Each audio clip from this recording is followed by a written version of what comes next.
subjection, something that you want as oppressor, to the representing intellectual, to the individual that actually has voice, right? So my concerns at that level are non-existence or unimportant rather.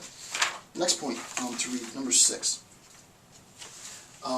Later she says, now we're going to start to see more of what the analysis entails, quote, within the effaced itinerary of the subaltern subject, right? The effaced itinerary, that's a great phrase, right?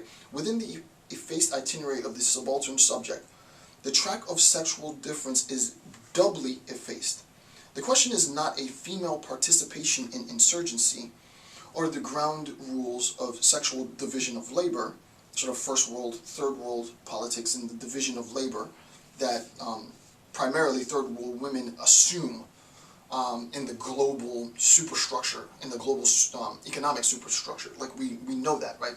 In the States there was a celebration in the past month or so of 1911 fire that killed, hundreds and hundreds of young women who were seamstresses, right? And in the States, we recognize that at that point in time, a lot of the textile industry, the vast majority of the textile, of course, all of this has been outsourced now, but at that time, a vast amount of the textile industry was buttressed on the labor of young girls.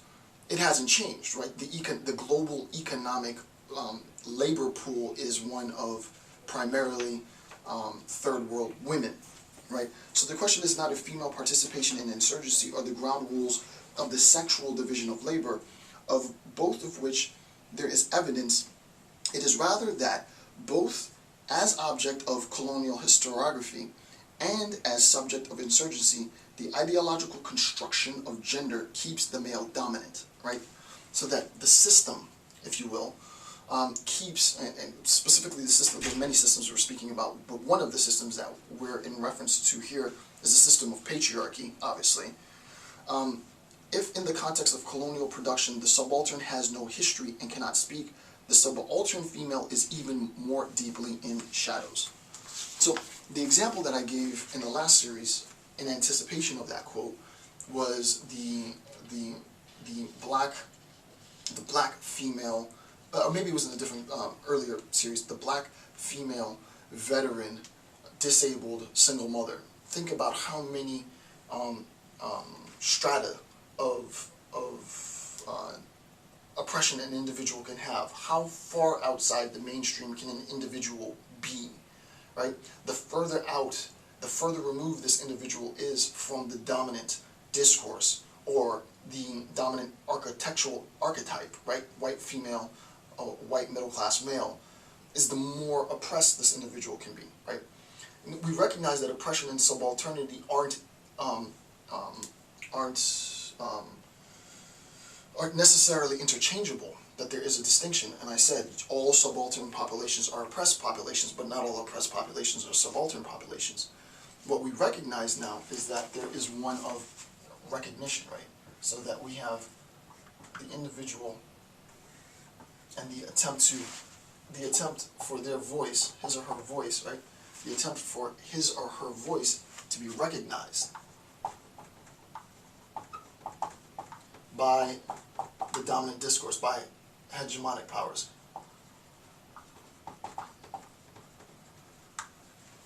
Not only is the dominant discourse, this idea of hegemonic powers important, but for Spivak, what she says is that this hegemonic power is specifically a patriarchal, masculine power, right? And feminists and Marxists and such would say, duh, like, that's true. Unfortunately, a lot of people don't know that.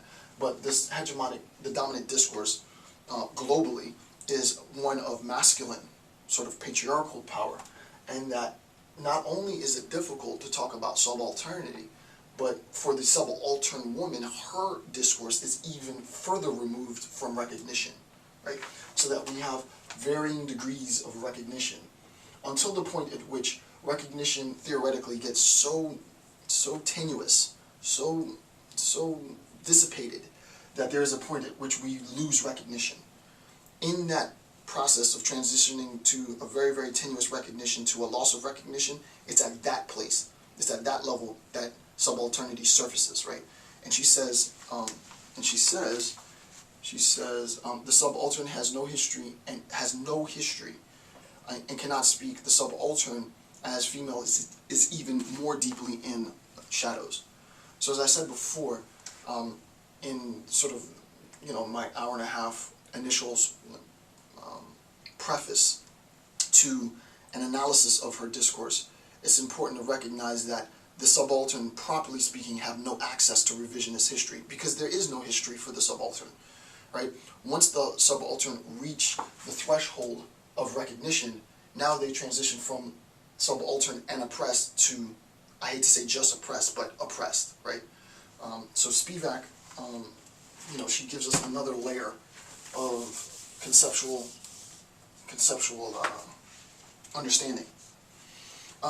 She talks about the relationship between first and third world economic contributions, and I'm not going to go into that. I've done a whole spiel. I have a hyperlink that you can click and watch a couple-part video on neoliberalism. The gist of it is, really quickly, one, global capitalism is dominated by the hegemonic power of male, masculine, patriarchal power. Global economic capital as such is buttressed on the labor of subaltern and displaced, disenfranchised female laborers, including male, but primarily female and children laborers, right? That is the engine of global capitalism. Third, the first world primarily contributes capital to the global economic market, and the third world contributes labor. That's the 2-second crunch but that's the gist of it. And again, I go into far more detail in another video, but now that's all that I'm going to discuss. So that's number 7. Click the link and watch the videos if you want. Number 8. Here's a quote from Spivak. The, quote, real mark of geopolitical discontinuity is the international division of labor, right? And she is arguing that Foucault and Deleuze are specifically not going to agree with this, right? But though she doesn't say this, and I'm not saying that Spivak says this, my interpretation is what she's saying is that Foucault and Deleuze, unfortunately, have, in a sense, forgotten the privilege that they have, insofar as they are able to reflect, but she, and she says it herself, me having been educated in India for, I think, 20 years or something like that, she says, me having, and I love the first person, and I tell my students all the time, that first person I is powerful. I don't know why we admonish that. I really think it's I as a Jamaican, I as an Indian know what I'm talking about because I've lived this, I've seen this. What we end up recognizing is that this geopolitical division of labor is the true source, right? The real mark of geopolitical discontinuity is in the international division of labor, right? The way that business, quote unquote, is done in the U.S. is unlike the way that business is done in India. But there is a sense in which, especially within the system of globalization, and I'll do videos on this later, they are interconnected. I'm not going to get into that now. Number 9, Spivak explores the consciousness, subjectivity of woman as subaltern, right? So that's what she's going to be looking at. The consciousness, the subjectivity of woman as subaltern, specifically of the Indian woman. And now she's going to give us the example that we've been waiting for all along, right?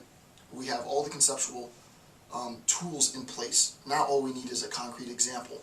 So before I give an explanation of the gist of her example, which won't take long, let's make sure that we understand what it is that she's critiquing and what it is that she needs to demonstrate.